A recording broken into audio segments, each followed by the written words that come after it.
Welcome to our channel. నేను యజ్ఞమూర్తి.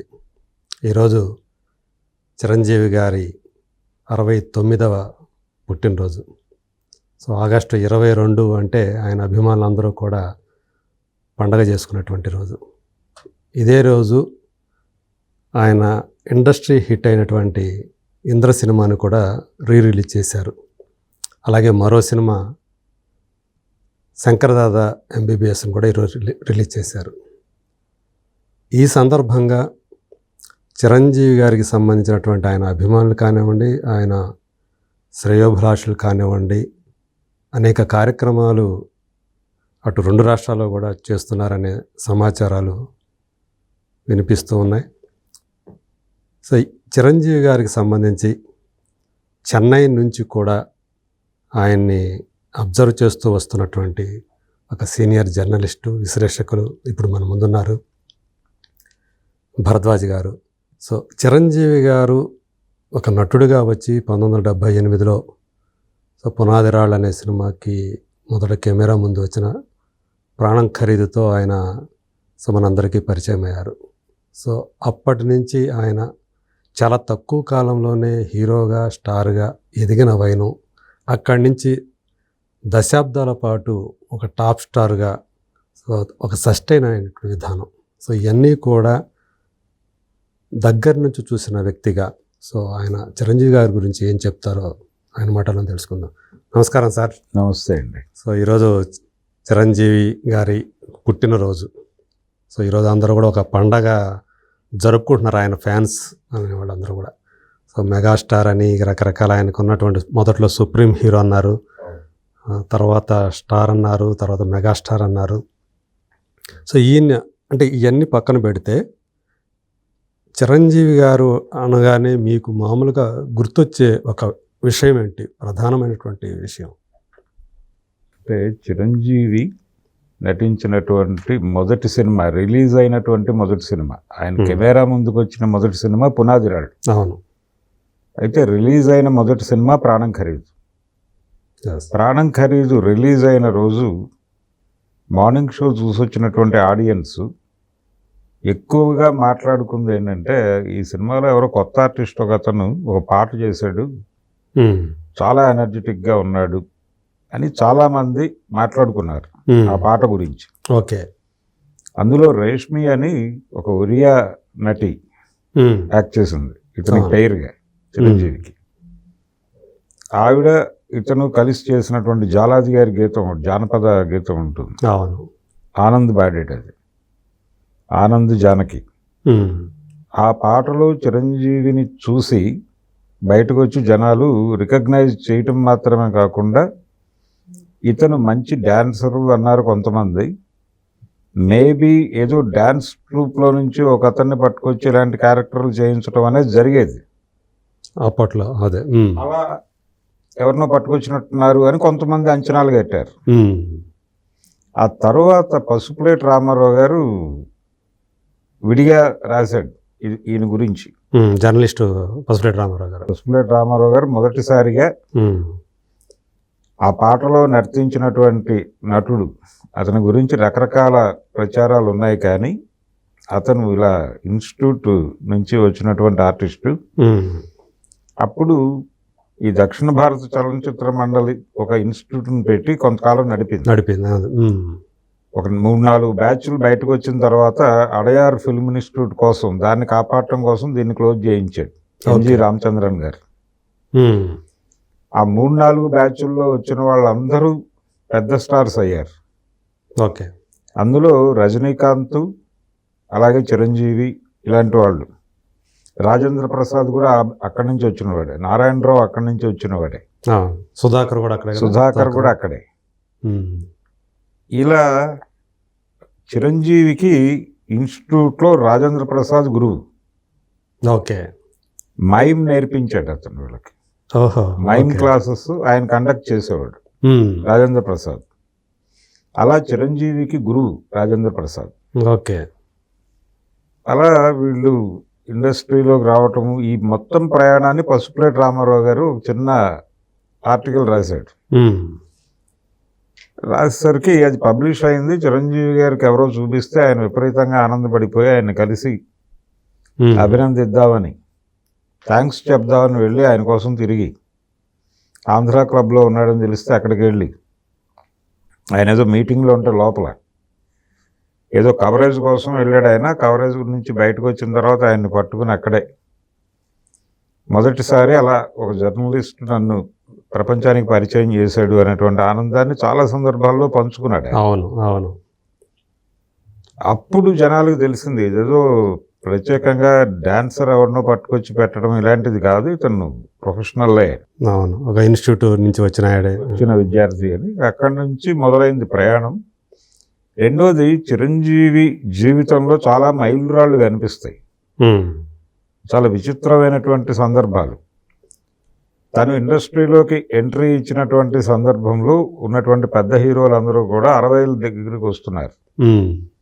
రామారావు గారు 60లోకి వస్తున్నాడు అప్పుడే. అలాగే నాగేశ్వరరావు గారు 58 అప్పుడు.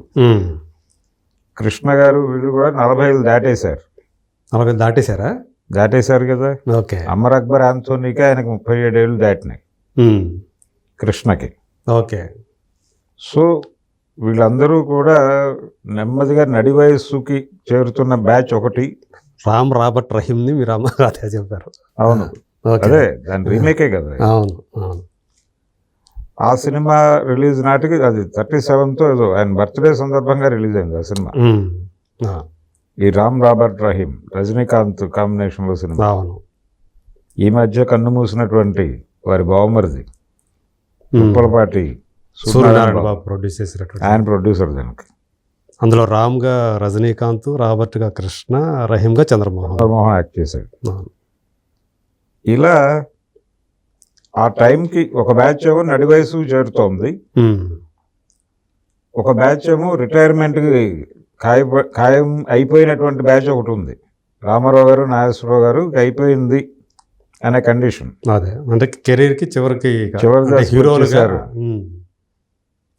అయితే వాళ్ళు ఇంకా హీరోలుగా చేస్తున్నారు అప్పటికి. అవును. రామారావు గారు 82లో 81కే ముగించాడు ఆయన దాదాపు. అంటే చిరంజీవి ఎంటర్ అయిన తర్వాత 3 ఏళ్ళు మాత్రమే ఉన్నాడు ఆయన సీరియస్గా. అదే ఆ 3 సంవత్సరాల్లోనూ రామారావు గారితో కూడా ఒక సినిమా చేశాడు ఇతను, తిరుగులేని మనిషి అని, దేవివర ప్రసాద్ బ్యానర్లో. ఇలా ఈ కండిషన్లో చిరంజీవి రావటం ఒక విశేషమైతే, ఇంకొకటి అదే టైంలో మన జీవితాల్లోకి టీవీలు వచ్చినాయి. టీవీలతో పాటు ఈ వీడియో క్యాసెట్స్ వచ్చినాయి, వీడియో క్యాసెట్ ప్లేయర్స్ వచ్చినాయి. ఇవి వచ్చిన తర్వాత కుర్రాళ్ళు అప్పట్లో ఇంగ్లీష్ సినిమాలు అనేవి ఎక్కడో ఏదో థియేటర్లో రిలీజ్ అయ్యేది, కొంతమంది ప్రత్యేకమైన ఆడియన్స్ వెళ్ళి చూసేవాళ్ళు దాన్ని, పెద్దగా దాని జోలికి వెళ్ళేవాళ్ళు కాదు ఎవరు. ఒక సెట్ ఆఫ్ ఆడియన్స్ ఉండేవాళ్ళు దానికి, వాళ్ళు మాత్రమే చూసేవాళ్ళు. ఎప్పుడైతే ఈ క్యాసెట్స్ వచ్చాయో ప్రతి వాళ్ళు అద్దెలకు తెచ్చుకుని, తెలుగు సినిమా క్యాసెట్లు మొదలవ్వలేదు, అది కొంచెం గ్యాప్ వచ్చింది. మొదట్లో ఆంగ్ల చిత్రాల క్యాసెట్లు మాత్రమే అవైలబుల్గా ఉండేవి, వీడియో పార్లర్లు వచ్చిన టైం అది. అవును, నిజమే. అక్కడి నుంచి ఈ వీడియో క్యాసెట్ ప్లేయరు, క్యాసెట్ 2 తెచ్చి చూసుకునేవాళ్ళు. మైకేల్ జాక్సన్ డ్యాన్సులు, అలాగే ఈ కొత్త తరహా యాక్షన్ సీన్స్, ఇవన్నీ ఆ క్యాసెట్స్ నుంచి చూసి ఇన్స్పైర్ అయినటువంటి యూత్కి. ప్రధానంగా మీరు అన్నట్టు మైకేల్ జాక్సన్ డ్యాన్సులు, సిల్వెస్టర్ స్టాలోన్ ఫైట్లు, యాక్షన్. దీన్ని మ్యాచ్ చేసేటువంటి ఆర్టిస్ట్ ఎవరు తెలుగు సినిమా తెర మీద లేరు ఆ టైంలో.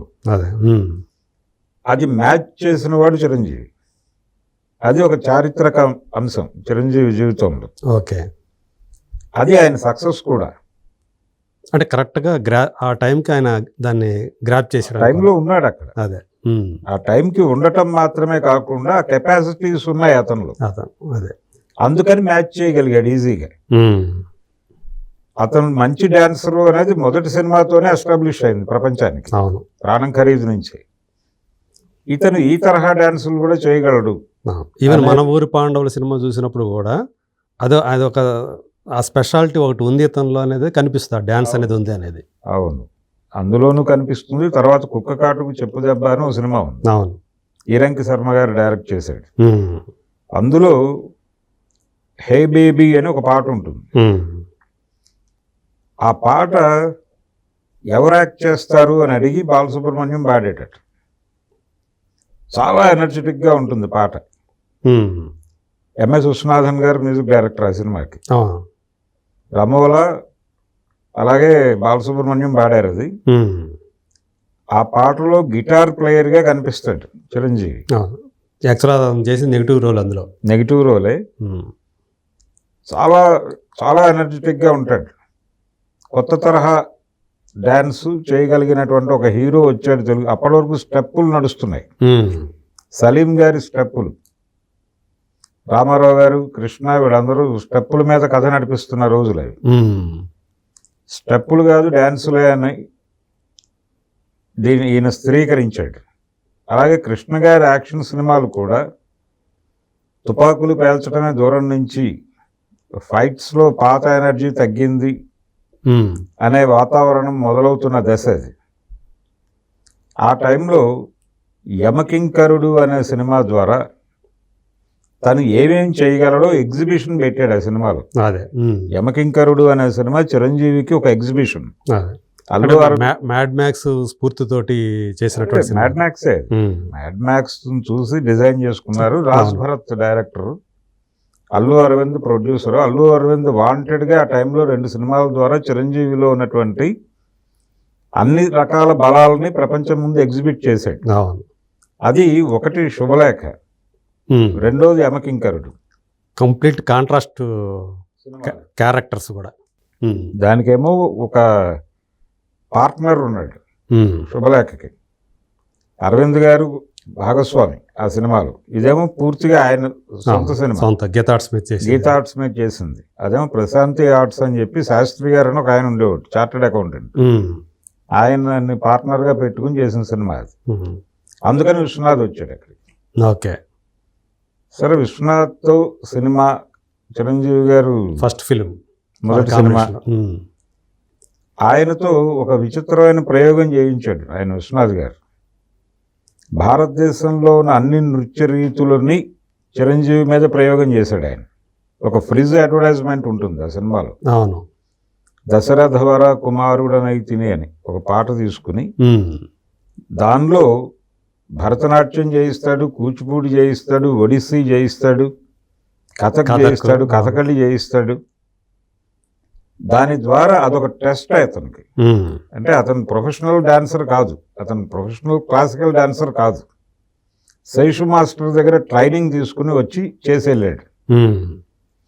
ఇతను అంత డెడికేటెడ్గా చేస్తాడా లేదా అనేది పరీక్షించాడు విశ్వనాథ్ గారు.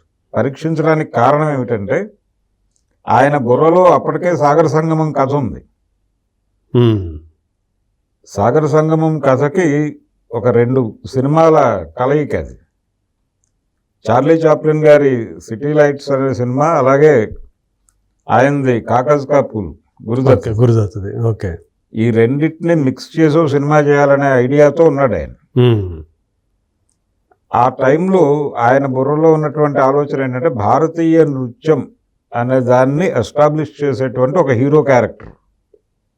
అది తన మీద వర్కౌట్ అవుతుందా కాదా అనేది ఇది టెస్ట్. ఓకే. ఒక ప్రయోగం చేశారు. వర్కౌట్ అయింది. చిరంజీవి నాయన్ని ఫిక్స్ అయిపోయాడు ఆయన. ఉమ్. ఫిక్స్ అయిపోయిన తర్వాత అది ఒరిజినల్గా పేపర్ మీదకి వచ్చిన తర్వాత మార్కెట్ గొడవలు వచ్చినాయి. అంటే సౌత్ ఇండియా మార్కెట్ని క్యాప్చర్ చేయడానికి చిరంజీవి కెపాసిటీ చాలదని అప్పుడు కమల్ హాసన్కి వెళ్ళారు. ఓకే. సినిమా మార్కెటింగ్ లేకపోతే యాక్చువల్గా అది కూడా ఆయన చేయాల్సింది, అసలు చిరంజీవి చేయాల్సిన సాగర సంగమం. ఆ విధంగా కమల్ హాసన్ అకౌంట్లోకి వెళ్ళింది అది. ఓకే.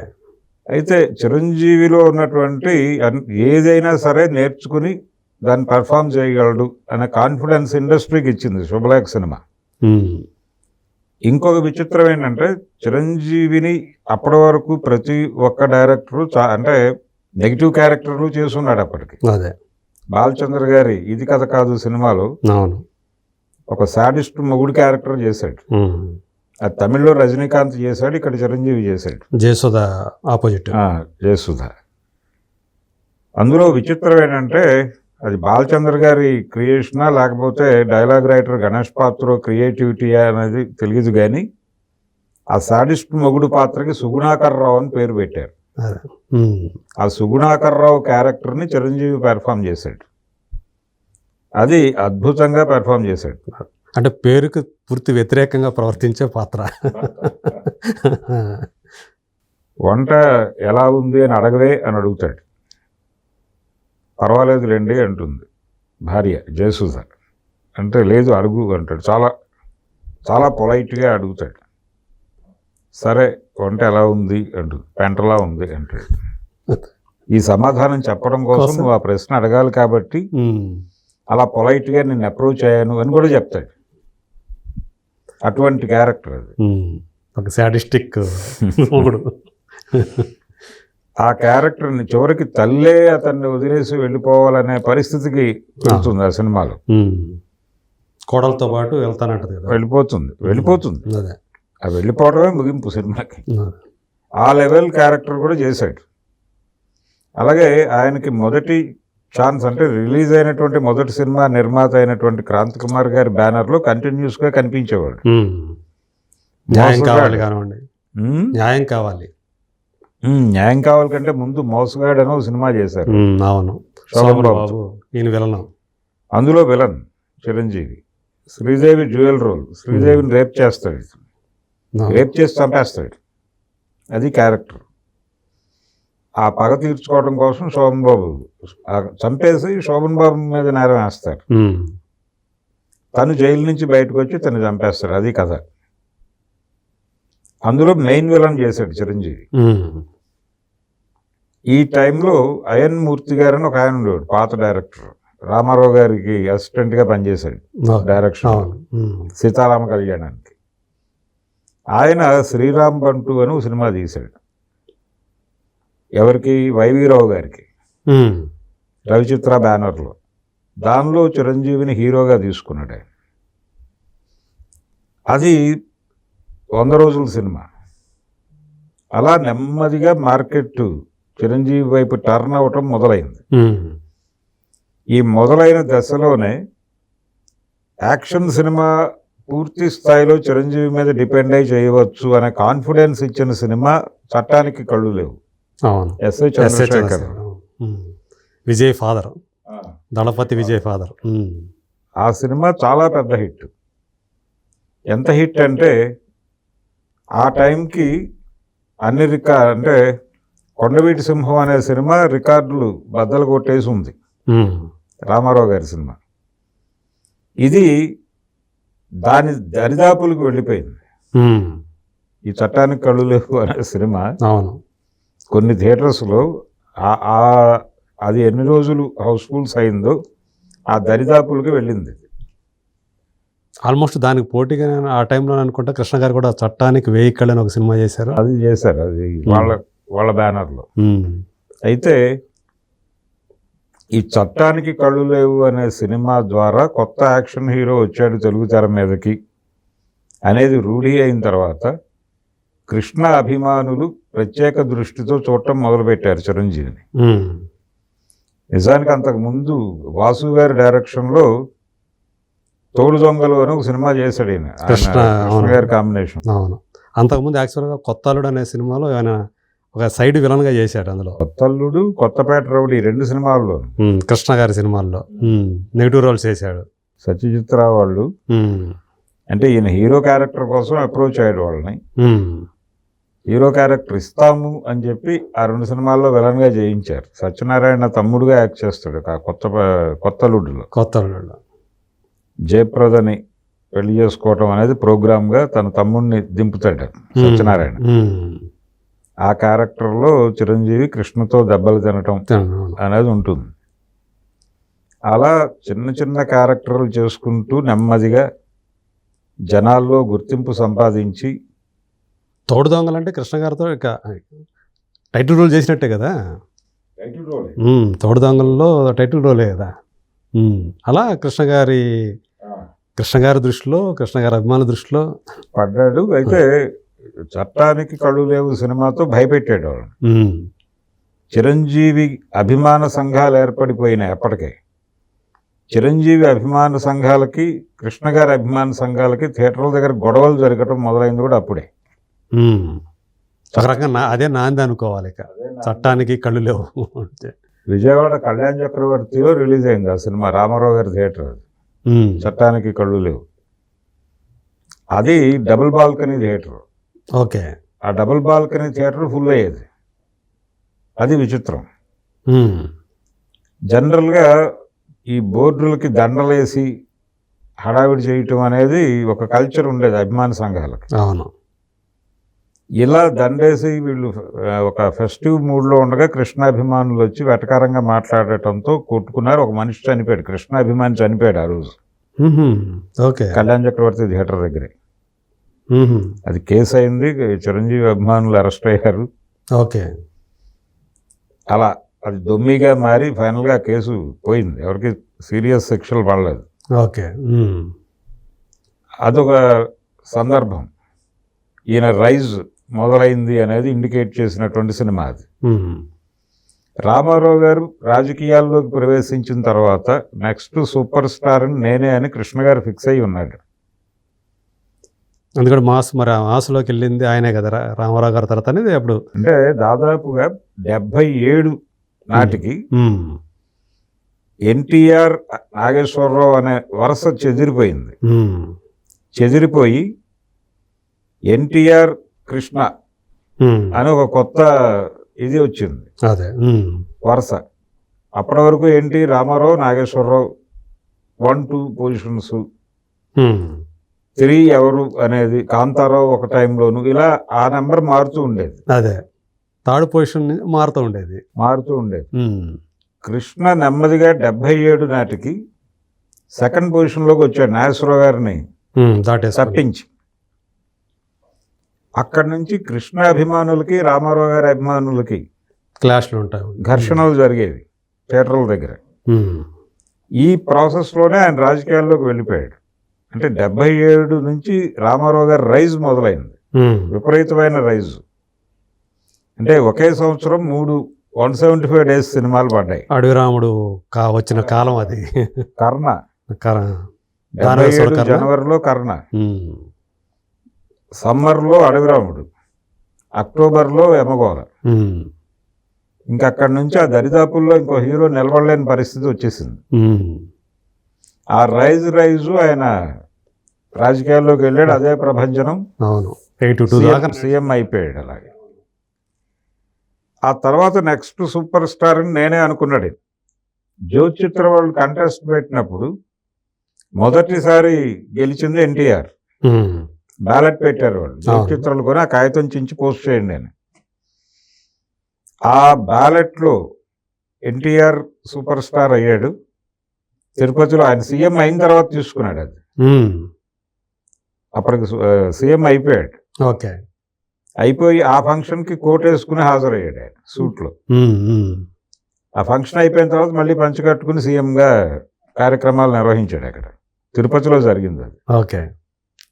ఆ తర్వాత జరిగినటువంటి కాంటెస్ట్లో కృష్ణ గారు సూపర్ స్టార్ అయ్యాడు. ఉమ్, కానీ ఈ ఆనందం కృష్ణ గారికి కేవలం 3 సంవత్సరాలు మాత్రమే ఉంది.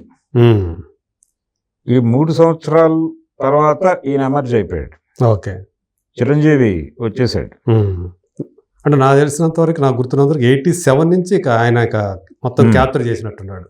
83లో ఖైదీ వచ్చింది, ఖైదీ నుంచి స్టార్ అని చెప్పేసి అన్నారు ఆయన్ని. 83 జనవరిలో రామారావు గారు సీఎం అయ్యాడు. అక్టోబర్లో ఇది వచ్చింది కదా, ఈ సినిమా వచ్చింది, ఖైదీ వచ్చింది. రామారావు గారు సీఎం అవటము, చిరంజీవి ఖైదీ రావటం ఒకే సంవత్సరం. ఆ సంవత్సరం ఖైదీ సినిమా రిలీజ్ రోజు టాక్ ఏంటంటే, మార్నింగ్ షో టాకు, ఇది ఓ 70 రోజులు ఆడుతుంది, అబోవ్ యావరేజ్ సినిమా అనేది టాక్. ఇది ఇండస్ట్రీ పీపుల్ చూసి మాట్లాడుకున్నది. కానీ కామన్ మ్యాన్ టాక్ వేరే ఉంది. నిజానికి అది యాక్చువల్ కృష్ణ గారు చేయాల్సిన సినిమా అని చెప్పేసి కూడా అన్నారు కదా. యాక్చువల్గా ఆ ప్రొడ్యూసర్ చేయాలనుకుంది ఎన్టీఆర్తో. ఎన్టీఆర్తో సినిమా తీయటం కోసం వెళ్ళారు వాళ్ళు. వెళ్ళి పరుచూరి బ్రదర్స్తో ఒక కథ చెప్పించారు. కథ బాగుంది, ఆ లైన్ వినేవాడు ఆయన. 20 నిమిషాలు టైం ఇచ్చేవాడు, 20 నిమిషాలు లైన్ చెప్పేవాళ్ళు. ఇలా లైన్ బాగానే ఉంది అన్నాడు ఆయన. అని ప్రొసీడ్ అంటాడు, ఆ మాట అనలేదట. పరుచూరి గోపాలకృష్ణ గారు చెప్తారు ఇప్పటికీ. ఓకే. ప్రొసీడ్ అనలేదు ఏమిటి అని వీళ్ళు త్రివిక్రమరావు గారిని అడిగితే, లేదు ఇప్పుడు సినిమాలు కమిట్ అయ్యే మూడ్లో లేడు ఆయన, పాలిటిక్స్లోకి వెళ్ళిపోయే ఆలోచనతో ఉన్నాడు. ఇప్పుడు ఆల్రెడీ డేట్స్ ఇచ్చిన వాళ్ళని ఎలా క్లోజ్ చేయాలనే గొడవ ఒకటి జరుగుతోంది ఇక్కడ. ఇప్పుడు కొత్త కమిట్మెంట్స్ ఏమీ ఇవ్వటం లేదు అని చెప్పిన తర్వాత అది మహాసంగ్రామం కథే చెప్పారు. ఓకే. రెండూ రామారావు గారే చేశారు, డ్యూయల్ రోల్ కథ అది. ఓకే. యాక్చువల్గా అది ఒకవేళ ఉంటే కనుక ఆయన కనుక చేస్తే డ్యూయల్ రోల్ ఆయనే చేసేవాడు. ఓకే. అది డ్రాప్ అయింది. అది డ్రాప్ అయిన తర్వాత ఇంకో సినిమా ఇంకొక హీరోతో చేయాలి కదా అనుకున్నప్పుడు కృష్ణతో చేయాలి నెక్స్ట్, ఆయనే లైన్లో ఉంది. అదే కృష్ణతో ఒక కథ అనుకుంటున్నారు వాళ్ళు. అనుకుంటూ ఉండగా ఈ సిల్వెస్టర్ స్టాలిన్ ఫస్ట్ బ్లడ్ అనేటువంటి క్యాసెట్, ఆ క్యాసెట్ని కోదండరామిరెడ్డి, నెల్లూరే, వెళది నెల్లూరే. ఓకే. ఆ సినిమాకి డబ్బులు పెట్టినవాడు, అంటే బయటకు కనిపించిన నిర్మాత తిరుపతి రెడ్డి కానీ కనిపించని నిర్మాత మాగుంట సుబ్బరామిరెడ్డి. ఓకే. దాంతో వాళ్ళు నెల్లూరు రోడ్డు అనే ఉద్దేశంతో కోదండరామిరెడ్డిని పెట్టుకున్నారు. ప్రాంతీయ అభిమానం. కోదండరామిరెడ్డి అంటరావు గారి సీన్ మారింది. లేదు మనం చిరంజీవితో చేద్దామని. అప్పటికి చిరంజీవితో వరుసగా సినిమాలు చేస్తున్నాడు ఆయన. అంటే నేను ఈయన మన మాధవరావు గారు ఉన్నారు కదా, కృష్ణ గారి మేకప్ మ్యాన్ ఇంటర్వ్యూ చేసిన సందర్భంలో ఆయన చెప్పాడు అన్నమాట, తిరుపతి రెడ్డి గారు స్వయంగా వచ్చి కృష్ణ గారిని అడిగారు. అది అప్పుడు నేను అక్కడే ఉన్నాను, అందువల్ల నాకు తెలుసు, లేకపోతే నాకు కూడా తెలియదు అని చెప్పేసి ఆయన చెప్పారనమాట. కృష్ణతో చేయాలనేది అనుకున్నారు. కృష్ణతో ఒక సినిమా అదే చెయ్యాలి అనుకుని ప్రయత్నం చేశారు. డిస్కషన్స్ జరిగినాయి. ఆ బాధ్యత కూడా పరుచూరి గారి మీదే పెట్టారు. ఆ టైంలో ఈయన ఎంటర్ అయిపోయి దాన్ని డిస్టర్బ్ చేసి ఈ ఫస్ట్ బ్లడ్ ఎజెండాలోకి పట్టుకొచ్చాడు. అదే ఫస్ట్ బ్లడ్ ఎవరు చేస్తారు అంటే చిరంజీవి. అంతే ఉండాలి, ఫిజిక్ ఉండాలి. అలా ఖైదీ సినిమా ప్రారంభమయ్యి ఎన్టీఆర్, కృష్ణ తర్వాత ప్లేస్లో చిరంజీవి. అలా ఖైదీ సినిమా ఒక ఆర్డర్ సెట్ చేసింది. ఆ ఆర్డర్ ఎమర్జ్ అయిపోయి ఆయన తర్వాత సూపర్ స్టార్ అయిపోయాడు. అంటే 86లో పసివాడి ప్రాణం వచ్చింది. పసివాడి ప్రాణం, అడవి దొంగ వచ్చినప్పుడు ఇక ఆయన ముందే వచ్చింది. అడవి దొంగ ఇంకా పసివాడి ప్రాణం కంటే కూడా ముందే రిలీజ్ అయింది. 85. ఓకే. కానీ అది పసివాడి ప్రాణం అనే సినిమానే ఆయన్ని టాప్కి తీసుకెళ్ళిందని చెప్పేసి అంటారు. పసివాడి ప్రాణంకి ముందు కొంచెం అంటే ఒక 2 ఫ్లాప్ సినిమాలు ఉన్నాయి ఆయనకి. పసివాడి ప్రాణం సినిమా చాలా పెద్ద హిట్. దాని ముందు చక్రవర్తి అనే సినిమా రిలీజ్ అయింది. అవునవును, రవిరాజ చేశాడు. ఆ సినిమా అబవ్ యావరేజ్ అయింది. దాని తర్వాత అది తీసి ఈ సినిమా వేశారు అదే థియేటర్స్లో. ఓకే. ఇది చాలా పెద్ద హిట్, అంటే మ్యూజికల్గానే హిట్. అంటే అల్లు అరవింద్ గారి బ్యానర్లో బ్యాక్ టు బ్యాక్ హిట్స్ ఇచ్చారు చిరంజీవికి. అందులో విజేత మొదలు. విజేత కంటే ముందు హీరో అని ఒక ప్రయోగం చేశారు విజయబాపిరెడ్డి గారు. అది వికటించింది. అది riders of the last arc అనే సినిమాని పట్టుకొచ్చి ఒక ఫ్యామిలీ స్టోరీతో కలిపి చేశాడు ఆయన. ఒక ప్రయోగం చేశాడు. మగమహారాజు అనే హిట్ మీదుగా వచ్చిన కాంబినేషన్ అది. ఆ సినిమా వర్కౌట్ కాలేదు. దాంతో విజేత అనే సినిమా, యాక్చువల్గా అది కూడా బాపిరెడ్డి గారు చేస్తుంటే బాగుండేది. హీరో అనే ఒక డిజాస్టర్ ఉండటం వలన కోదండరామిరెడ్డి చేతిలోకి వెళ్ళింది అది సబ్జెక్ట్. అతను బాగా హ్యాండిల్ చేయగలిగాడు ఆ సినిమాని. అది హిట్. ఆ తర్వాత అదే బ్యానర్లో కంటిన్యూ అయ్యాడు ఆయన డైరెక్టర్గా. పసివాడి ప్రాణం, దాని తర్వాత అత్తకు యముడు, అమ్మాయికి మొగుడు, అది కూడా పెద్ద హిట్ సినిమా. ఇలా అంటే గీతా ఆర్ట్స్ అలాగే క్రియేటివ్ కమర్షియల్స్, ఈ రెండు కూడా చిరంజీవి కష్టాల్లో ఉండగా ఒక హిట్ ప్రొడ్యూస్ చేస్తాయి అనేటువంటి ఒక అభిప్రాయం చిరంజీవి అభిమానుల్లోనే కాదు, చిరంజీవి పేరు నవలల్లో ప్రస్తావించడం అనేది మొదలైంది.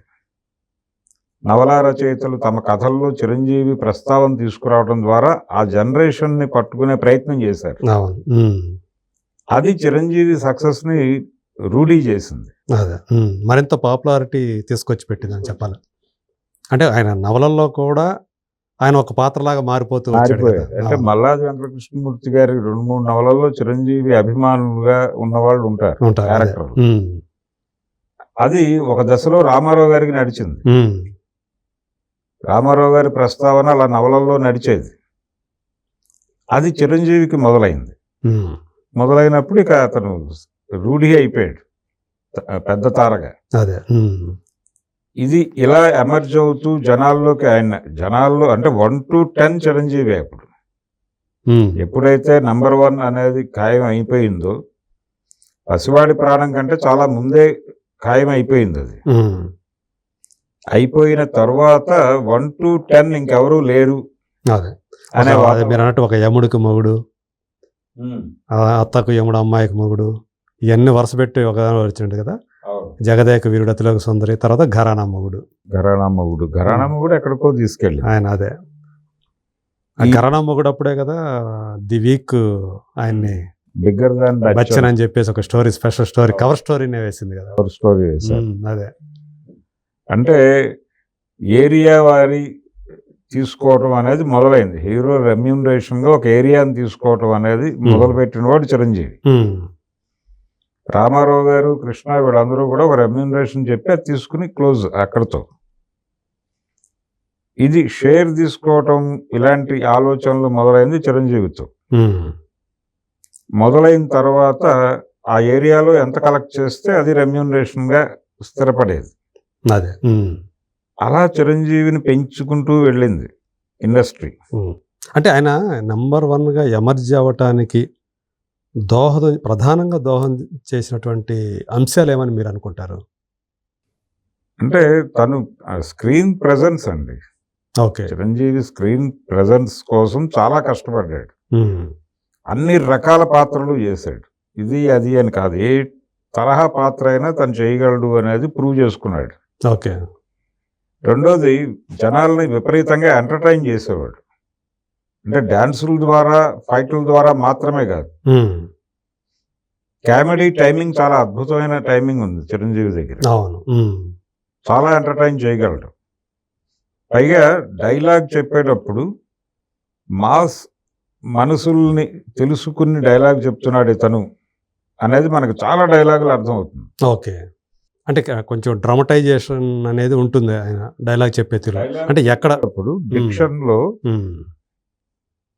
ఆయన పర్టికులర్గా ఒక సినిమా దొంగ మొగుడు అనే సినిమా ఉంటుంది. అవును, దాంట్లో దా చూసుకుందాం అనే డైలాగ్, దొంగ క్యారెక్టర్ ఏదైతే ఉందో దానిలో, అంటే దానిలో స్టంట్ మాస్టర్ ఏదో పెట్టాడు ఆ క్యారెక్టర్కి పేరు, ఎండమూరి గారు. ఆ క్యారెక్టర్లో ఆ దా చూసుకుందాం అనేది అతని బాడీ లాంగ్వేజ్, ఆ డైలాగ్ చెప్పే పద్ధతి, అది జనాలకు విపరీతంగా కనెక్ట్ అయిపోయింది. రాధికతో ఆయనతో వచ్చే సీన్లన్నీ కూడా బాగా మంచి ఎంటర్టైన్మెంట్. అవును, అంటే కామెడీ టైమింగ్ చాలా అద్భుతంగా ఉంటుంది. ఒక రకంగా ఆ ఏరియాలో చంద్రమోహన్ అప్పటి వరకు కొంచెం డామినేట్ చేసేవాడు. ఒకవైపు చంద్రమోహన్ని ఇమిటేట్ చేస్తున్నాడా ఇతను అనిపిస్తూనే చిరంజీవి నెమ్మదిగా చంద్రమోహన్ని దాటాడు. ఇది ఆ ఏరియాలో ఆ కామెడీ అనేది, కామెడీ ఏరియాలో వాళ్ళిద్దరూ కలిసి చేసిన సినిమాలు కూడా ఉన్నాయి, ఇంటి గుట్టు ఇలాంటి. అవును, ఇద్దరు హీరోలుగా. అదే చంద్రమోహన్ తర్వాత రోజుల్లో చిరంజీవికి తండ్రిగా నటించాడు ఇద్దరు మిత్రులు అనే సినిమాలో, రాఘవేంద్రరావు గారి సినిమా. అదొక విచిత్రము, విషాదము. అంటే గుమ్మడి గారి అనేక సినిమాల్లో రామారావు గారికి తండ్రిగా నటించాడు. ఆయనకంటే చిన్న వయసు అయినప్పటికీ ఇక్కడ ఆ సమస్య లేదు. అయినప్పటికీ అది కొంచెం వింతగా చెప్పుకున్నారు ఆ టైం. ఎందుకంటే మరి ఈయన యాక్టర్గా వచ్చినప్పుడు ఆయన మంచి హీరో కదా చంద్రమోహన్. ఈయన చిన్న చిన్న క్యారెక్టర్లు చేసుకునేవాడు. అలా ఎంటర్టైన్ చేయగలడు. పైగా యాక్షన్ సీన్స్లో యమకింకరుడు సినిమాలో తను చేసిన ఫైట్స్ విపరీతంగా కనెక్ట్ అయినాయి జనాలకి. అవును, రిస్కీ ఫైట్స్, డూపు లేకుండా చేస్తున్నాడంట. తర్వాత గూండా అనే సినిమాలో ఒక ట్రైన్ ఎపిసోడ్ ఉంటుంది. ఆ ట్రైన్ అంటే మూవ్ అవుతున్నటువంటి ట్రైన్లో కింద నుంచి ఇటువైపుకి వస్తాడు. అదే ఆ షాట్ డూప్ పెడతానన్నా వద్దని చెప్పి తను చేశాడు. ఇది ఒక ఎక్స్పీరియన్స్ చెప్పాడు. ఈ మధ్య ఒక ఫంక్షన్లో చిరంజీవి ఎన్టీఆర్తో తను చేసినటువంటి తిరుగులేని మనిషి సినిమా సందర్భంగా ఇద్దరూ కలిసి ఒక ఫైట్లో పాల్గొన్నారు.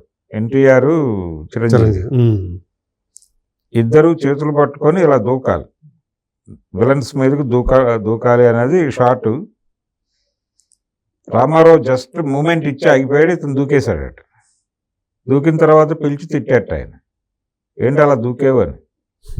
దూకమన్నారు కదండి డైరెక్టర్ గారు, అందుకని దూకాను అన్నట్టు. ఇతను, నువ్వు మూమెంట్ ఇస్తే చాలు, దూకక్కర్లేదు.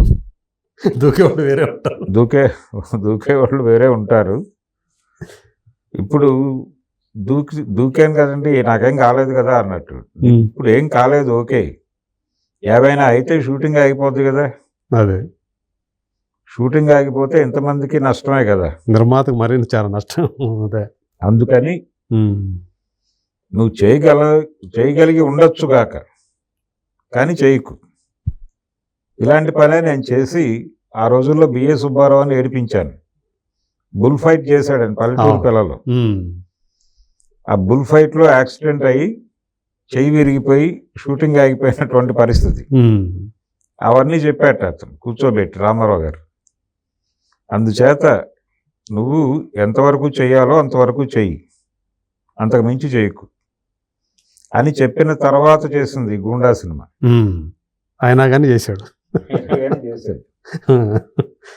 అంటే ఆడియన్స్లో రెండోది, తను చాలా సినిమాల్లో ఆ టైంలో పర్టికులర్గా కొత్త బైక్స్ వస్తున్న టైం అది ఇండియాలోకి. అంటే ఈ బుల్లెట్ ఇవన్నీ, అంటే ఎస్డీలు ఇవన్నీ వస్తున్న టైం.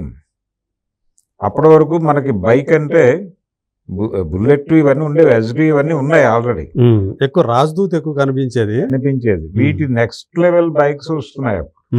ఓకే, ఈ సుజుకి కంపెనీలు ఇవన్నీ అప్పుడే బైక్స్ ఇంట్రడ్యూస్ చేస్తున్నాయి ఇండియన్ మార్కెట్. ఓకే, ఆ వస్తున్న కొత్త తరహా బైకుల మీద విన్యాసాలు చేయటం అనేది చిరంజీవి సినిమాల్లో మొదలైంది.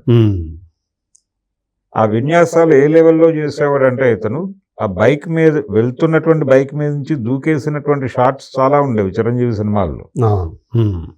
కిరాతకుడు సినిమాలో ఒక పాట ఉంటుంది, నన్నీ లోకం రమ్మన లేదు అని, ఆత్రేయ గారి పాట. దాంట్లో సరదాగా నేను వచ్చేసాను అనేటువంటి ఒక షాట్, బైక్ మీద అలా వచ్చి బైక్ మీద నుంచి అలా దూకేస్తాడు కిందకి, అది అలా వెళ్ళిపోతుంది. ఇలాంటి షాట్స్ అన్నీ చేసేవాడు. అది జనాలకు విపరీతంగా కనెక్ట్ అయ్యేది. అంటే కొంచెం జిమ్నాస్టిక్స్ కూడా మిక్స్ చేసేవాడు. అదే అందుకని చిరంజీవి ఎనర్జెటిక్గా ఉండటం మాత్రమే కాదు, తెర మీద చాలా యాక్టివ్గా ఉంటాడు. అతన్ని చూసి ఛార్జ్ అయ్యేవాళ్ళు జనాలు. క్రాంతి కుమార్ గారు ఒక మాట చెప్పేవాడు, జనరల్గా హీరో కమర్షియల్ సినిమా ఎలా ఉండాలి అంటే, కమర్షియల్ సినిమా రిలీజ్ అయిన థియేటర్ ముందు కూర్చుని నిలబడి చూస్తే, బయటకు వస్తున్నటువంటి మార్నింగ్ షో చూసి బయటకు వస్తున్నటువంటి ఆడియన్స్ కాళ్ళు చూస్తే సినిమా హిట్టో ఫట్టో చెప్పొచ్చు అనేవాడు ఆయన. ఆయన లెక్క ఏంటంటే, థియేటర్లోకి నీరసంగా వెళ్ళిన ప్రేక్షకుడు సినిమా చూసి చాలా ఉత్సాహంగా బయటకు రావాలని, వస్తే సినిమా హిట్టే. నీరసంగా బయటకు వస్తున్నారంటే సినిమా అయిపోయిందని అక్కడే డిసైడ్ అయిపోవచ్చు అని. ఓకే, చిరంజీవి సినిమాలకు వెళ్ళి ఛార్జ్ అయ్యి బయటకు వచ్చేవాళ్ళు జనాలు. అది ఆయన సక్సెస్ సూత్రం. అది జనాల్ని ఎంటర్టైన్ చేయడానికి ఏం చేయాలనేది అన్ని రకాల కసరత్తులు చేసేవాడు అతను. అంటే రైటర్ల మీద భారం వేయటమో, డైరెక్టర్ల మీద భారం వేయటమో కాదు, తను కూడా తీసుకునేవాడు. దాన్ని తను తీసుకుని తను కసరత్తు చేసేవాడు. కసరత్తు ఒక్కొక్కసారి వికటించి ప్రొడ్యూసర్లు తిట్టేవాళ్ళు అతను, దాన్ని భరించేవాడు. శివుడు శివుడు శివుడు అని ఒక సినిమా ఉంది. అవును, ఆ సినిమాలో స్క్రిప్ట్ ప్రకారమే సినిమా ఉండాలి అని నమ్మినటువంటి ప్రొడ్యూసరు క్రాంతి కుమార్. కాగితం మీద ఏం పెట్టామో అదే తీయాలి. ఒక షాటు వాళ్ళు కాగితం మీద రాసుకున్న షాట్ని కోదండరామిరెడ్డి తీస్తున్నాడు. తీసేటప్పుడు ఇది ఇలా ఉంటే ఇంకొంచెం ఎనర్జెటిక్గా ఉంటుంది అని ఇతను సలహా చెప్పాడు చిరంజీవి. ఆయనకి కన్విన్సింగ్గా అనిపించింది కోదండరామిరెడ్డికి. వీళ్ళిద్దరి మధ్య అద్భుతమైనటువంటి స్నేహం మొదలైన దశ అది. అదే అవును, నువ్వు చెప్పింది బాగానే ఉంది, ఇలాగే చేద్దామని చెప్పి తను షూట్ చేస్తున్నాడు. చేస్తూ ఉండగా ఆయనకేమో స్క్రిప్ట్లో లేదు, ఇది లేనిది ఏదో చేస్తున్నారని ఆయన వచ్చి ఇద్దరిని తిట్టాడు. ఇద్దరు ఆ రోజు క్లోజ్ అయిపోయింది, ప్యాకప్ చెప్పేశారు, ఎవరు మానాన్ని వాళ్ళు వెళ్ళిపోయారు. మర్నాడు చిరంజీవి వచ్చాడు కానీ కోదండరామిరెడ్డి రాలేదు సెట్కి. ఏమైపోయాడు డైరెక్టర్ అని చెప్పి నేను ఇంటికి, అప్పుడు ల్యాండ్ లైన్స్ కాబట్టి ఫోన్ చేస్తే లేదంటే రాత్రి హైదరాబాద్ వెళ్ళిపోయారు ఆయన అని ఇంట్లో వాళ్ళు చెప్పారు. హైదరాబాద్ వెళ్ళిపోవటం ఏంటి, షూటింగ్ పెట్టుకుని అని క్రాంతి కుమార్ గారు కన్ఫ్యూజ్ అయ్యి, అయినప్పటికీ షూటింగ్ ఆగకూడదని ఆయనే డైరెక్ట్ చేసి ఆ రోజు అనుకున్న సీన్స్ ఇంకా కోదండరామిరెడ్డి లేడు ఆ బ్యానర్లో. అదే అది ఆ సినిమా మధ్య నుంచి వెళ్ళిపోయాడు ఆయన. మిగిలిన భాగం ఈయనే కంప్లీట్ చేసుకుని కోదండరామిరెడ్డి పేరే పెట్టి రిలీజ్ చేశాడు సినిమాని. చిరంజీవి కూడా హర్ట్ అయి వెళ్ళిపోవాలి యాక్చువల్గా ఆ ముందు రోజు ఆయన తిట్టిన పద్ధతికి. నిజానికి అడ్వైజ్ చేసింది తను.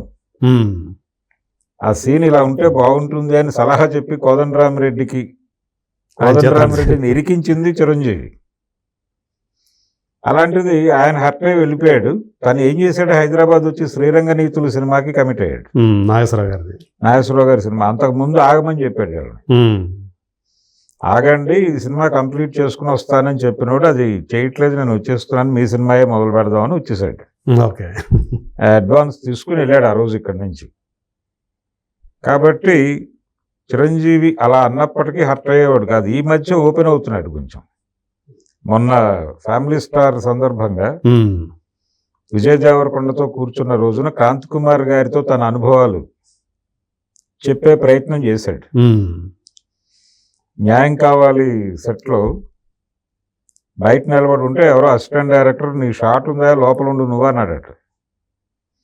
అతను చెప్పాడు కాబట్టి ఇతను లోపలికి వచ్చి నిలబడ్డాడు సెట్లో. ఆయన క్రెయిన్ మీద ఉన్నాడు క్రాంతి కుమార్ గారు. క్రెయిన్ మీద నుంచి చూస్తూ అరిచాట అక్కడి నుంచి, నువ్వు ఉన్నావేంటి ఇక్కడ, నువ్వు బయట పో, నీకేం పని ఇక్కడ, పెద్ద ప్రతోడు స్టార్ అనుకుంటాడు ఇక్కడ అని గట్టి అక్కడి నుంచి తిట్టాడు. అదేంటంటే మీ అసిస్టెంట్ డైరెక్టర్ పిలిస్తే కదా నేను వచ్చింది అని చెప్పే పరిస్థితి కూడా లేదు ఇతనికి. చెప్పినా వినేవాడు ఎవడు లేడు అక్కడ. అలా బయటకు వచ్చేసాను నేనని చెప్పాడు. దీన్ని మించిన వేధింపులకు గురయ్యాడు ఆయన అక్కడ. కానీ అన్ని తట్టుకొని అదే అంటే ఢక్కా మొక్కిలు తింటాం అంటారు, ఇవన్నీ కూడా తిన్నాడు కాబట్టి. అంటే కోదండరామిరెడ్డి లాగా హర్ట్ అవ్వలేదు ఆయన. అదే ఒకవేళ హర్ట్ అయినా బయటపడలా. అది ఇప్పుడు రివీల్ చేస్తున్నాడు నెమ్మదిగా. అదే అలనాటి బాధలు అంటే చాలా మంది అంతే కదా అలవాటు. మొదట్లో తన దృష్టి అంతా కెరీర్ మీదే ఉంది. ఒక హీరోగా ఎస్టాబ్లిష్ అవ్వాలి, దాన్ని నమ్ముకొనే వచ్చాడు అంతే. వేరే ఏమి పట్టించుకోలేదు అనుకుంటా. అదే ఏమీ పట్టించుకోలేదు, ఆ కష్టాలు పడ్డాడు. అంటే తన్ని తీసుకుని 1-2 రోజులు చేయించి క్యారెక్టరు తన్ని తీసేసి వేరే వాళ్ళని పెట్టిన సందర్భాలు ఉన్నాయి. అప్పుడు కూడా ఏమీ హర్ట్ అవ్వలేదు. ఆ అడ్వాన్స్ వెనక్కి అడగలేదు, అదే చాలు అనుకునేవాడు ఆయన. వాళ్ళ తర్వాత ఇంకో సినిమాతో వచ్చినప్పుడు ఇదే అడ్వాన్స్ మీద సినిమాలు చేసిన సందర్భాలు ఉన్నాయి. రోజా మూవీస్కి ఆయన జేబు దొంగ అని సినిమా చేశాడు చిరంజీవి. దానికంటే ముందు వాళ్ళు చేసిన ఎన్టీఆర్తో చేసినటువంటి ఒక సినిమాలో ఇతనికి ఒక క్యారెక్టర్ ఇస్తామని చెప్పి ఇవ్వలా, డబ్బులు మాత్రం ఇచ్చారు. ఆ అడ్వాన్స్ నీ దగ్గర ఉంది కాబట్టి డేట్స్ ఇవ్వమని చెప్పి జేబు దొంగ సినిమా చేశారు తర్వాత. అట్లా 2-3 సినిమాలు అలా పాత కమిట్మెంట్స్ మీద చేసిన కొత్త సినిమాలు ఉన్నాయి అతను. అంటే మొత్తానికి అది ప్రొడ్యూసర్స్ హీరోగా ఆ పేరు తెచ్చుకోవటం. కొంతమంది అందుకని ప్రొడ్యూసర్లు నేను చిరంజీవితోనే తీస్తానని చెప్పి కూడా అలా ఉండిపోయినాడు. దేవి వరప్రసాద్ లాంటి వాళ్ళు ఎన్టీఆర్ గారి తర్వాత మళ్ళీ ఇక చిరంజీవి గారితోనే సినిమాలు తీసి, అంటే అది యాక్చువల్గా వాళ్ళ తండ్రి గారి నుంచి మొదలైనటువంటి ప్రొడక్షన్ అది. కనకమేడల తిరుపతయ్య గారని ఆయన నేషనల్ ఆర్ట్ థియేటర్స్ అనే పేరుతో ఆయనకు డిస్ట్రిబ్యూటింగ్ కంపెనీ ఉండేది విజయవాడలో. అది తర్వాత నవభారత్గా మారింది. అక్కడి నుంచి ఆయన డిస్ట్రిబ్యూటర్గా మొదలై ప్రొడ్యూసర్గా భలే తమ్ముడికి ఆయన పార్ట్నర్. ఓకే. రామారావు గారి భలే తమ్ముడికి. అంటే ఎన్ఏటీలో ఈయన కూడా పార్ట్నర్గా ఉండేవాళ్ళు కదా రామారావు గారు కూడా. రామారావు గారి బ్యానరే. అదే ఆ పేరుతోటి ఈయన బ్యానర్ పెట్టుకున్నాడు. రామారావు గారి బ్యానర్ పేరే పెట్టుకున్నాడు ఆయన కంపెనీకి. ఓకే. తిరుపతయ్య గారు. తిరుపతయ్య గారు చనిపోయిన తర్వాత ఈయన ఎంటర్ అయ్యాడు. కృష్ణావతారం సినిమాలో కూడా ఆయన భాగస్వామి తిరుపతయ్య గారు. ఇలా ఎన్టీఆర్తో చాలా అసోసియేషన్ ఉంది, అలా కుటుంబ మిత్రుడు. ఆ ప్రాసెస్లో రాముని మించిన కథానాయకుని కథ మొదటిసారిగా దేవివరప్రసాద్ పూర్తి స్థాయి ప్రొడ్యూసర్గా ఎన్టీఆర్తో చేశాడు. ఆ తర్వాత కేడీ నెంబర్ 1 ఇవి నడిచినాయి ఆ బ్యానర్లో. ఇలా దేవివరప్రసాద్ రామారావు గారి దగ్గర నుంచి చిరంజీవికి షిఫ్ట్ అయ్యాడు. ఆయన తర్వాత షిఫ్ట్ అయ్యి ఇక చిరంజీవితోనే తీశాడు ఆయన. అవును. అలాగే కేఎస్ రామారావు అభిలాష నవలలో ఆ క్యారెక్టర్ పేరు చిరంజీవి అని పెట్టాడు ఆయన. ఏది ఆంధ్రజ్యోతిలో పబ్లిష్ అవుతుండగానే అదే చిరంజీవి మదర్ చదివి ఆయన సజెస్ట్ చేసింది, ఇది ఎవరైనా సినిమా తీస్తే నువ్వు యాక్ట్ చేస్తే బాగుంటుంది అని, కథ బాగుంది అని. దాన్ని చూసి ఈయన అప్రోచ్ అయ్యాడు. ఫైనల్గా అది అలా వర్కౌట్ అయింది. అక్కడి నుంచి ఎండమూరి కేఎస్ రామారావు ఇదొక సెటప్. సినిమాలు అంటే క్రియేటివ్ కమర్షియల్స్ అంటే డెఫినెట్గా సంవత్సరానికి ఒక హిట్ సినిమా ఇస్తారు వీళ్ళు చిరంజీవికి అనేది ఒక స్థిరమైనటువంటి అభిప్రాయం అభిమానుల్లోకి వచ్చేసింది. గీతా ఆర్ట్స్ ఇలా కొన్ని పర్మనెంట్ కంపెనీలు వచ్చేసినాయి ఆయనకి. రామారావు గారికి ఉండేది అలాంటిది, కొన్ని బ్యానర్లు ఉండేవి ఆయనకి. నాగేశ్వరరావు గారికి అదొక సెటప్ ఉండేది. కొంతమంది నిర్మాతలు ఆయనతోనే తీసేవాడు, కొంతమంది కృష్ణ గారితోనే తీసేవాడు. ఇలాంటి ఒక గ్రూప్ని ఏర్పాటు చేసుకోవటం అనేది కూడా చిరంజీవి సక్సెస్లో భాగం. అది ఇన్నేళ్ళు అయిన తర్వాత కూడా ఇప్పుడు 69 సంవత్సరాలు ఇప్పుడు వచ్చారు. ఇప్పుడు సాధారణంగా 60 ఏళ్ళకి వచ్చినాయి అంటే ఇంకా ఆయన స్టార్డమ్ కానివ్వండి, కథానాయకుడుగా ఇక కొత్త జనరేషన్లు వచ్చేస్తూ ఉంటాయి కాబట్టి తన తర్వాత తరాల వాళ్ళు నిలదొక్కుకోవటం అనేది చాలా కష్టమైనటువంటి ఒక విషయం కదా. కానీ ఇప్పటికీ చిరంజీవి గారిలో ఇంకా అది ఉండటం అంటే మధ్యలో ఆల్మోస్ట్ 9 సంవత్సరాల గ్యాప్ వచ్చినప్పటికీ కూడా రాజకీయాల వల్ల. సో దీన్ని మనం ఎలా చూస్తారు మీరు? అంటే పొలిటికల్ ఎంట్రీ ఇవ్వటం అనేది ఒక రాంగ్ టైంలో ఆయన నిర్ణయం తీసుకున్నాడు. ప్రజారాజ్యం పార్టీ అదొక విఫల ప్రయత్నం. ఆయన తన సినిమా ఫ్లాప్ అయినట్టుగా మాత్రమే భావించాడు. దాన్ని భావించి అంతకంటే ఎక్కువ రెస్పాండ్ అవ్వలేదు. ఇమ్మీడియట్గా దానికి సంబంధించి మనం కొనసాగాల వద్దా ఈ ఏరియాలో అనేది ఒక నిర్ణయం తీసుకుని 2014 ఎన్నికలు ఆయన్ని ఇక రాజకీయ ప్రస్థానం ఆపేయటం మంచిది అనేది ఆయనకు ఒక అభిప్రాయాన్ని కలిగించినాయి. ఆ ఎన్నికల్లో ఆయన కాంగ్రెస్ తరఫున స్టార్ క్యాంపెయినర్. తెలంగాణలో వాళ్ళు అనుకున్న పాజిటివ్ రిజల్ట్ రాలేదు, ఏపీలో టోటల్ నిల్లు. ఈ కండిషన్ అంటే ముగ్గురు కలిసి తిరిగారు ఆ టైంలో. కొప్పులరాజు గారు, చిరంజీవి, డొక్కా మాణిక్య ప్రసాద్, ఈ ముగ్గురు కలిసి కాంగ్రెస్ పార్టీకి పునరుత్తేజం తేవడం కోసం విపరీతంగా శ్రమించి ఫైనల్గా ఆ తర్వాత ఇంకా కాదు అనేది రూఢి అయిపోయిన తర్వాత ఆయన రాజకీయ సన్యాసం తీసుకోవాలనుకున్నాడు. అనుకుని అక్కడి నుంచి 150వ సినిమా చేయాలి అనే ప్రోగ్రాం మొదలైనప్పుడు చాలామంది వెళ్ళి రకరకాల అంటే పాలిటిక్స్ నుంచి తిరిగి సినిమాల్లోకి వస్తున్నాడంటే కంబ్యాక్ సినిమా కొంచెం పొలిటికల్ టచ్ ఉండేలాగా కథలు పట్టుకుని వెళ్ళారు చాలామంది సామాజిక సమస్యలతో. చిరంజీవి చాలా తెలివైనటువంటి నిర్ణయం తీసుకుని వద్దని చెప్పాడు అవన్నీ. అలాంటి సినిమాలు ఇప్పుడు వద్దు, చేద్దాం తర్వాత అని చెప్పి పక్కన పెట్టి తను ఇండస్ట్రీని వదిలి వెళ్ళేటప్పుడు ఏ ఎనర్జీతో వెళ్ళాడో అదే ఎనర్జీతో ఉన్నాడు అనే విషయం ఆడియన్స్ కన్వే చేయడం కోసం కత్తి సినిమాని చేశారు. రీమేక్ చేశాడు. అవును, ఖైదీ నంబర్ 150 అనే పేరుతో. అవును. అది వర్కౌట్ అయింది, ఆ స్కీమ్ వర్కౌట్ అయింది. ఆ సినిమా ఆ టైంకి రికార్డ్ కలెక్షన్స్ అనుకుంటున్నటువంటి బెంచ్ మార్క్ ఏదైతే ఉందో దాన్ని రీచ్ అయింది. అదే.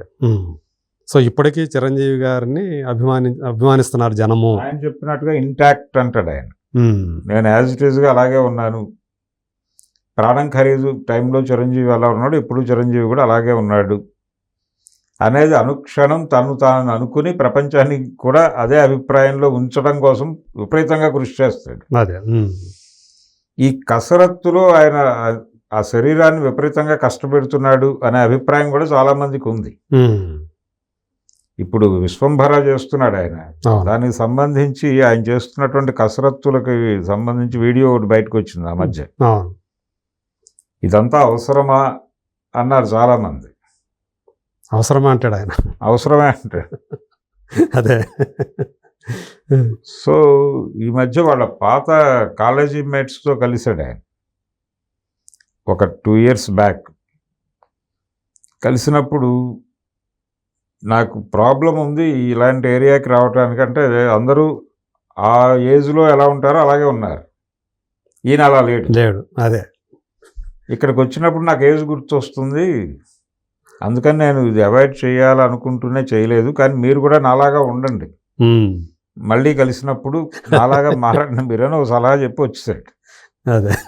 అది సాధ్యం కాదు అనే విషయం తనకి తెలుసు. అదే.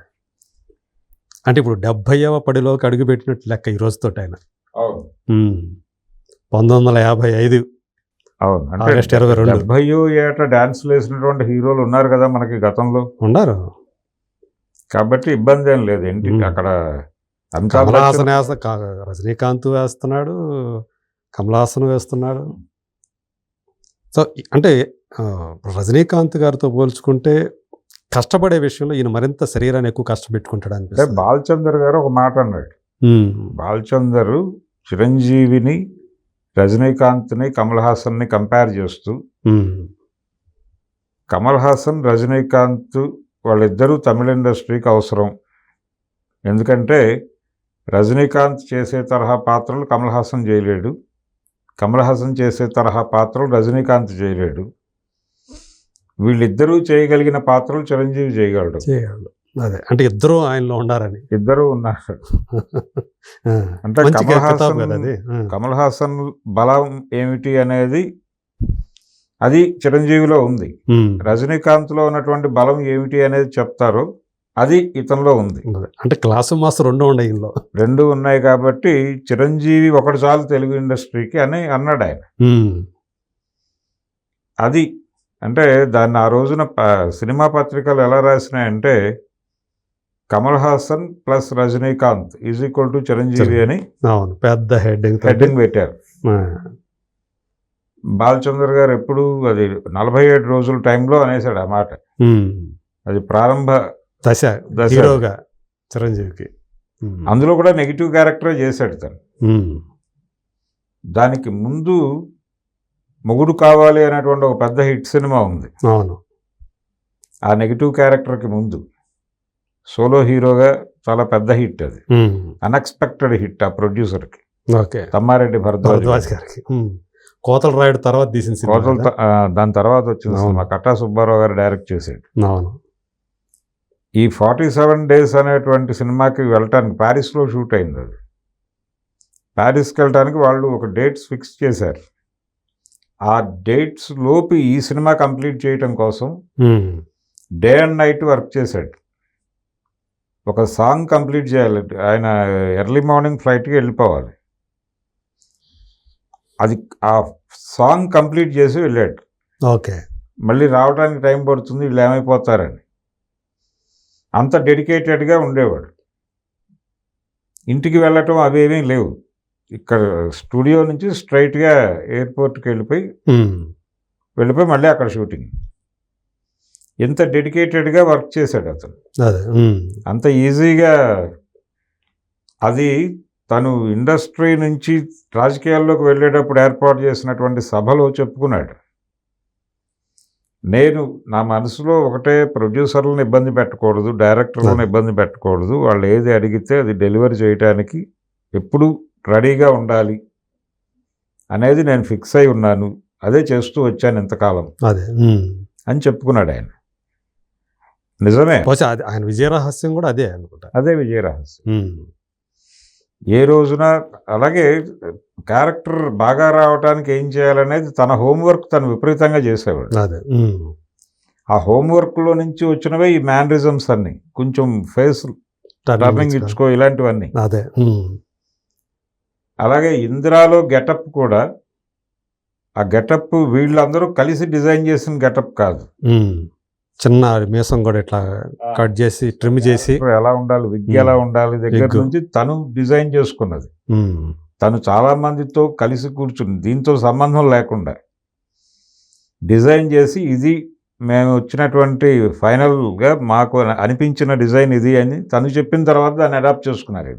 అదే ఓకే. ఇది కొంచెం అంటే ఎంత డెడికేటెడ్గా ఉంటాడు తను చేస్తున్న పని పట్ల, ఎంత డెడికేషన్తో ఉంటాడు చిరంజీవి అనేది ఆయన సక్సెస్కి ఒక రకమైనటువంటి ఇది. ఇప్పటికీ అదే దీంతో ఉన్నాడు ఆయన.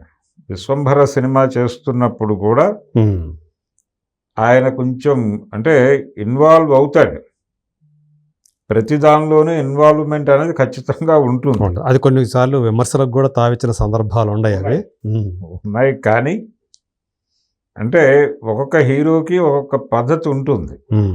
అంటే ప్రాజెక్టుని ఓన్ చేసుకుని అది బాగా రావటం కోసం తన వంతు కృషి తను చేస్తాడు డెఫినెట్గా.